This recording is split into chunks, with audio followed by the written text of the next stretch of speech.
ښاغلی همیش خلیل په شلم او یویشتمه صدۍ کې د پښتو ادب هغه لویه هستي ده چې په یوازې سر یې د پوره ادارو په څیر تحقیقي، تنقیدي او تخلیقي کارونه کړي دي. همیش خلیل د تېرې نیمې پېړۍ راهیسې د پښتو ادب په خصمانه بوخت دی. هغه نه یوازې یو ښه شاعر، ادیب، افسانه نګار، محقق او نقاد دی، بلکې د دې ترڅنګ د پښتون قام د ښې ورځې او سوکالۍ دپاره یې د خپلې ځوانۍ ډېر کلونه د زندانونو د تورو تمبو شاته تېر کړي دي. ښاغلی نه یوازې د تخلیق، تنقید او تحقیق په میدان کې ځلنده نامه لري، بلکې د صحافت په میدان کې هم خدمات په غوره ټکو کې ستایل کیږي. همیش خلیل چې په کال 1930 کې د اپریل په 11مه نیټه د پیښور په بر تاکال نومي سیمه کې د ښاغلي انځرګل په کور کې سترګې پرانیستې دي، په خټه د پښتنو د مشهورې قبیلې مومندو مرزا خیل دی. د خپل کلي څخه د ابتدایي زده کړو څخه وروسته د اسلامیا کالجیټ سکول نه لسم وکړو، وروسته یې د پرایویټ طالب علم په توګه د ګریجویشن سند ترلاسه کړو. د خپل کار او زیار په هکله ښاغلی همیش خلیل وایس اف امریکا ډیوه ټي وي او ریډیو ته داسې وایي: ما خو په مختلفو صنفونو باندې چې څه مې د وسه شوي هغه ما کړي دي. مثلا تحقیق دی، که تنقید دی، تخلیق دی، که تالیف دی او که ترجمې دي. دا ټول ما څه لږه لږه یې څه په دې کې کړي ده. خو زیات کار ما په تحقیق او تنقید کې کړی دی. هغې کې ځینې داسې کار هم شته چې هغه یې زموږ ادبي تاریخ ته زیات تقویت ورکړی، یعنې د هغې حجم یې زیات کړی دی. هغه داسې چې هغه د تلاش بسیار نه پس چې کوم ادب موږ ته په لاس راغلی دی، نو یو خو خوشحاله په دې ما چې هغه د ضایع کېدو نه بچ شو. کم از کم داسې مو چې یو نسخه به وه د هغې، لکه په مثال دیوان بیدیل به واخلو. ادبي ژوند نه مخکې زما چې کوم ژوند و، ما د سیاست کې لتې متې والي دي، خو لکه سیاست کې زه ونه چلېدم، ځکه چې دا موږ چې کوم یو دا زموږ داسې خلک د ادیبان چې کوم دي، نو نور هر څه چې خدا دی چې دروغ نه وي، دا دغه مغه نه کوي، داسې ورته وي کوم چې سیاستدان دا شعبه د بازي کوي که نه، خلک څنګه راړي او څنګه بیا که نه بیا چې اقتدار له راشي بیا د هغه تپوس نه کوي. ښاغلي همیش خلیل که چېرته د 3000 نه د زیاتو پښتنو شاعرانو او لیکوالو په معلوماتو اډانه یوه ډایرکټري د قلم خاوندان په نوم مرتب کړې، نو هلته یې د خپل دور د ټولو مهمو شاعرانو د ژوند او فن په اړه قیمتي معلومات د پښتانه لیکوال په نوم کتاب کې چاپ کړي دي. د دغه کتاب د ارزښت او ضرورت په هکله همیش خلیل صاحب په دې ټکو کې ګویا دی: د پښتانه لیکوال ته مې خیال شو چې یاره دا خلک مري، ځکه زموږ رحمان بابا دی اوس یو د خوشحال نه لرې کا چې یو خوشحال بابا ته وباسي چې هغه خپل هر څه لیکلي، تاریخونه او خپل ټوله هسټري هم لیکلي. رحمان بابا د پلار پته نه لګي، د دور سمه پته یې نه لګي، د مرګ پته یې نه لګي، د ژوند پته یې نه لګي، د اولاد پته دا خو دې کې کیدای شي چېرته رحمان را پیدا شي. نو راشه ته داسې چلو کا کتاب ولیکه چې د دې دا څومره شاعران څومره چې دي چې شعرونه لیکي او کتابونه یې لیکلي دي، نو د هغې بنیادي معلومات، نوم، د پلار نومې، تخلص، تاریخ پیدایش، کور کلی چې که به مړو هغه به مې تپوس وکړو، د مرګ تاریخ، دا ټول نو هغه ما د قلم خاوندان په دې کې ولیکل. تقریبا یو 3000 کسان خو به دې کې او بل هم تیار دی، خو اوس د چاپ خبره ده، خو موږ سره دونه پیسې خو نشته که نه چې یاره زه د چاپ هم کمه او بیا د پښتو کتاب څوک اخلي هم نه دومره. ښاغلی همیش خلیل چې په شروع کې د باچا خان د قام پرستۍ د سیاست کلک ملګری و، د باچا خان سره یې په خدای خدمتګار تحریک کې د جیل ډېرې سختې زغملې دي، خو وروسته چې کله هغه د خپل دور د یو لوی لیکوال ښاغلي نصرالله خان نصر سره ملګری شو، نو وایي چې هغه د سیاست نه د ادب میدان ته په راوستو قایل کړو. زه چونکې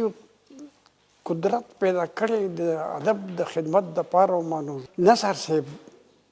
دا تقریبا 1950 کال و چې بیا هغه ماته دا ویلي چې ته راځه او ته سیاست لا نه پیدا شوې او ته خو دې ادب له پیدا کړی او ته به ډېر کار وکړې نو هغه هسې سیاست نه زما طبع خړه شوې وه نو په دغه وجه باندې ما هغه سره دغه وکړو چې یاره بس ښه ده وبخو په ژبې دپاره به کار کړو دا نو دارالتصنیف په نوم باندې موږ یو اداره جوړه کړه چې د هغې نه به موږ هغې دپاره به موږ کلمي نسخې پیدا کولې بیا به ما دغه کولې هغه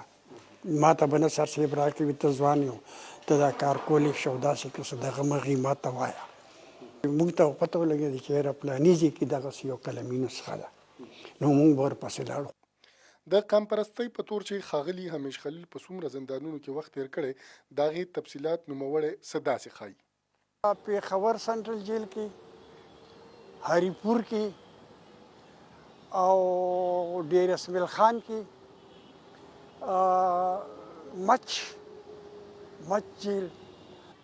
شهید کلا کې 2 ځل تلم د یو ښه ادیب سره سره هغه د خپلې ځوانۍ په وختونو کې د منډې یو ښه لوبغاړی هم پاتې شوی دی او د خپل کالج په زمانه کې په منډه کې ځانګړی لقب هم ګټلی و د خپل دغه دور یادونه ښاغلی همیش خلیل صاحب په دې ټکو کې کوي 2 مینې وي یو ادب سره یو سپورټ سره دغه 2 زما مینې وي رښتیا خبر ته او دواړو کې خدای پاک کامیاب کړم ځکه چې په دغه کې په سکول کې به ما دغه کولو د 1 مایل به ما ته راکولو که نه 1 میل نو 1 میل کې به زه کله فرست راغم کله به سیکنډ راغم خو دا په آخر کې ما ریکارډ بیټ کو که نه ریکارډ مې بیټ کو او ریکارډ تر اوسه چا نه دی مات کړی هغه 4 منټ 30 سیکنډ کې 1 میل منډه همیش خلیل صاحب چې د پښتو اکاډمۍ او پښتو ادبي بورډ په سرپرستۍ کې یو شمېر تحقیقي کارونه ترسره کړي خو پخپله په پاکستان کې د دولتي ادارو لخوا د ژبې او ادب دپاره د کیدونکو فعالیتونو څخه مطمئن نه دی وایي یاره کارکردګۍ نه مطمئن ده مخکې مولانا صاحب د خدای وبخښي د اکاډمي جوړه شوه هغه وخت کې څه لږ ډېر کار کېدو اوس خو دا ده که نه چې هغه پښتو کې یو خبره کېږي چې چا پښتو خوړ او چا پښتو خوړه او څوک پښتو خوړه ښاغلی همیش خلیل چې پخپله هم یو ښه غزلګو او نظم لیکونکی شاعر دی کله مو چې ترې وپوښتل د پښتو د کوم شاعر نه زیات متاثره دی ویې ویل فرمان سلیم اگر چې زه د هغه د نظریې سره متفق نه یم که نه هغه ترقي پسند چې ورته وایي هغه ډېر خو لیکن د شاعري د هغه ډېره اوچته شاعري ده زه د هغه نه زیات متاثر نه ښاغلی همیش خلیل چې دا وخت د 85 کالو نه زیات عمر لري اوس هم د پښتو موسیقۍ سره زیاته مینه لري او وایي چې ښه موسیقي اورېدل یې کمزوري ده کله مو چې په دغه هکله پوښتنه وکړه نو جواب یې څه داسې و او موسیقي باندې د پښتو خبره مړې نو خیال محمد مې خوښ او دغه کې خود خلدا ګلنار بیګي مې یادېږي خو زما کشوره خوښه وه د هغې اواز مې خوښ و رښتیا خبره د پېښور د پښتو اکاډمۍ ډایرکټر ډاکټر نصرالله وزیر د ښاغلي همیش خلیل خدماتو ته خپلې پرزونې په دې ټکو کې وړاندې کوي همیش صاحب ژوند او د هغه اوس په ادبي دنیا کې نوم لکه یو چا چې د ده دپاره یو ټکی یو نوم استعمال کړی دی چې د پښتو کولمبس موږ ورته ویلی شو په دې حواله سره چې همیش صاحب د ژوند له سکول له زمانې څخه کله چې د په شاعري باندې برید کړی دی بیا چې د ژوند د شاعرۍ نه را په دې خوا نثر ته بیا د نثر نه په نثر کې بیا د تحقیق خوا ته کله چې د هغه د پښتو ادب هغه خوږ ځای ته لاس وړی دی لکه بالخصوص په تحقیق کې د زمونږ په اکاډمۍ کې چې کوم زاړه کلمي نسخې یا زاړه دیوانونه موجود وو په هغې باندې کار کول داسې دیوانونه چې ډېر قیمتي دیوانونه وو یو خو په هغې باندې کار وکړه د دې په خاطر باندې چې د تحقیق په میدان کې د دغه د پټې خزانې په حواله سره او دویم د پښتو اکاډمۍ یا نور کم داسې دیوانونه وو داسې کلمي نسخې وې چې هغې باندې د کوم کار کړی دی یقینا د ستاینو کار دی، شکر دی، دی هم موجود دی، له موږ سره دی او ډېر عمر ورته غواړو. د پېښور پوهنتون د پښتو څانګې چیرمن ډاکټر عبدالوحید د همیش خلیل صاحب د ادبي خدماتو په حواله خپل نظر داسې وښودو چې همیش صاحب چې کوم دی نو د هغه د ژوند دواړه اړخونو ته ګورم. یو دا چې هغه یو خو ادبي کار ډېر زیات کړی دی جي، بیا بل د هغې نه مخکې دا سړی چې کوم دی نو د دې پښتنو د قامي تحریک یو ډېره حصه پاتې شوې ده. حاجي هغې کې د شخصیت همیش صاحب جیلونه خوړلي دي. حاجي د ډېرې سختې تېرې کړي دي په خپل ژوند کې. ادب کې هغه چې څومره خدمات دي حاجي نو زه نه ګورم په دې پښتنو کې. حاجي دا د زما خیال دی چې څه د 90 سال نه سیوا د هغه ایج دی حاجي، او په هغې دوران کې هم دا سړی چې کوم دی نو دا یو ورځ هم د داسې نه ده تېره کړې چې د څه تحقیق نه وي کړی. د پېښور د اسلامیا کالج د پښتو څانګې مشر ښاغلی عباسین یوسفزی چې پخپله هم یو نومیالی شاعر دی د همیش خلیل صاحب د ادبي خدماتو نه زیات متاثر دی او وایي همیش خلیل زمونږ د پښتو ادبي دنیا یو داسې نوم دی چې کوم کارونه ادارې اکیډمۍ او ډپارټمنټونه کوي نو هغه دوی په یوازې کړي دي. د دې نه علاوه د همیش صاحب ادبي سفر زما د عمر نه زیات دی، نو تاسو دې نه اندازه وکړئ چې هغې د دغې دپاره څومره ستړې تېرې کړي دي، څومره کوششونه یې کړي دي. بله دا ده چې د همیش صاحب سیاسي نظریه ډېره ساهو نظریه ده،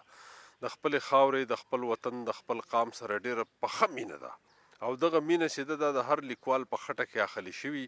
نو همیش خلیل صاحب چې په تاریخ په حواله، د تحقیق په حواله، د تنقید په حواله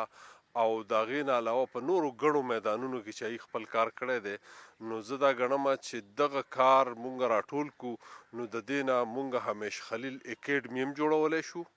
بله دا ده چې دغه کار چې دی په دې باندې هر قسمه څېړنه هم کیدی شي، د هر ډګر، د هر میدان او په یونیورسټو کې د دې خپلې لایبررۍ جوړېدی شي چې مونږ د همیش صاحب په کار باندې مخ په وړاندې نوره څېړنه وکړو او هغه دنیا ته هم وښیو. بله دا خبره چې د دوی تخلیقي کار چې کوم دی لکه افسانې چې لیکلي، لکه شاعري چې کړې ده، په هغې کې هم دوی په خپلو مشاهیرو، په خپله خاوره، په پند و نصیحت د خپل قامي سیاست ډېر ښه رنګونه په هغې کې اچولي دي. د همیش خلیل صاحب د ادبي خدماتو دغه لړۍ لا دوامداره ده او هغه ایلمن دی چې که ژوند ورسره وفا وکړه نو ګڼ شمېر هغه کتابونه به هم چاپ کړي چې تیار کړي دي، خو د ځینې مجبوریتونو له امله یې لا چاپ ته نه دي سپارلي. د کیمرامین هاشم علي سره فاروق فراق، وایس اف امریکا، ډیوه ټي وي او ریډیو پېښور.